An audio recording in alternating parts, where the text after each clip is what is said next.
வணக்கங்களே. தமிழக அரசு இன்று வெளியிட்டுள்ள 6 முக்கியமான அறிவிப்புகள் என்னென்ன என்பதை பற்றி தான் நம்ம இந்த வீடியோவில் பார்க்க போகிறோம். முடிந்தளவுக்கு இந்த வீடியோவை ஸ்கிப் பண்ணாமல் முழுமையாக பாருங்கள். முதல் அறிவிப்பு, 2023-24 ஆண்டுக்கான இடைநிலை ஆசிரியர் 1768 பணியிடங்களுக்கான அறிவிப்பு இணையதளத்தில் வெளியிட்டுள்ளனர். விண்ணப்பதாரர்கள் பிப்ரவரி 14ஆம் தேதி முதல் மார்ச் 15ஆம் தேதி வரை www.trb.tn.government.in என்ற இணையதளத்தில் விண்ணப்பிக்கலாம் என்று ஆசிரியர் தேர்வு வாரியம் அறிவித்துள்ளது. இரண்டாவது அறிவிப்பு, அரசுக்கு வருவாய் இழப்பு ஏற்படுத்தும் வகையில் போலியான பில் பட்டியல் தயாரித்து வணிகம் செய்வோர் மீது உரிய நடவடிக்கை எடுக்க வேண்டும் என்று அமைச்சரான மூர்த்தி அறிவுறுத்தியுள்ளார். அதிகாரிகளுக்கு வணிக வரி மற்றும் பதிவுத்துறை அமைச்சரான மூர்த்தி அறிவுறுத்தலையும் வழங்கியுள்ளார். தொடர்ந்து முறைகேட்டில் ஈடுபடுவோரை கண்காணித்து அவர்களின் GST பதிவை முடக்கவும் அமைச்சர் உத்தரவு பிறப்பித்தும் உள்ளார்.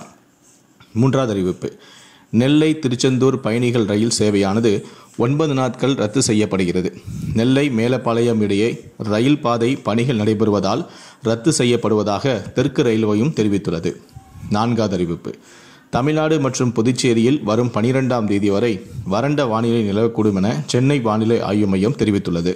இது தொடர்பாக வெளியிட்டுள்ள அறிக்கையில், இன்று மற்றும் நாளை தமிழகம், புதுவை மற்றும் காரைக்கால் பகுதிகளில் வறண்ட வானிலை நிலவக்கூடும்.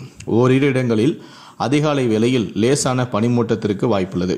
11, 12ஆம் தேதிகளில் தமிழகம், புதுவை மற்றும் காரைக்கால் பகுதிகளில் வறண்ட வானிலையே நிலவக்கூடும். 13 மற்றும் 14ஆம் தேதிகளில் தென் தமிழகம் மற்றும் டெல்டா மாவட்டங்களில் ஓரிரு இடங்களிலும் காரைக்கால் பகுதிகளில் லேசான மழை பெய்யக்கூடும்.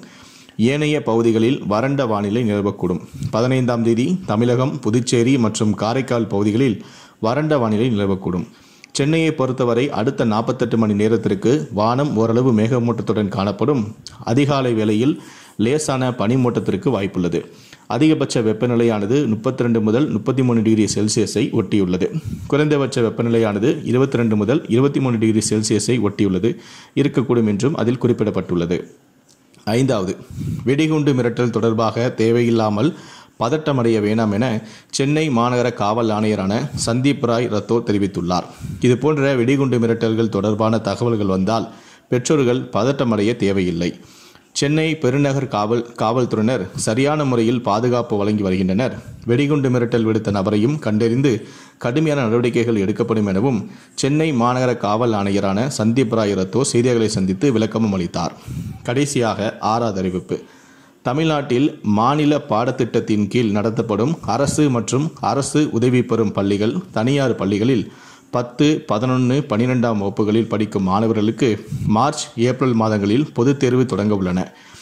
+2 வகுப்புகளுக்கான செய்முறை தேர்வுகளை பிப்ரவரி 12ஆம் தேதி முதல் 17ஆம் தேதி வரையும், +1 வகுப்புகளுக்கு 19ஆம் தேதி முதல் 24ஆம் தேதி வரையும், 10ஆம் வகுப்புக்கு மார்ச் இறுதி வாரத்திலும் செய்முறை தேர்வுகளை நடத்தி முடிக்க வேண்டும் என்று தேர்வுத்துறை தற்போது அதிரடியான உத்தரவை பிறப்பித்துள்ளது.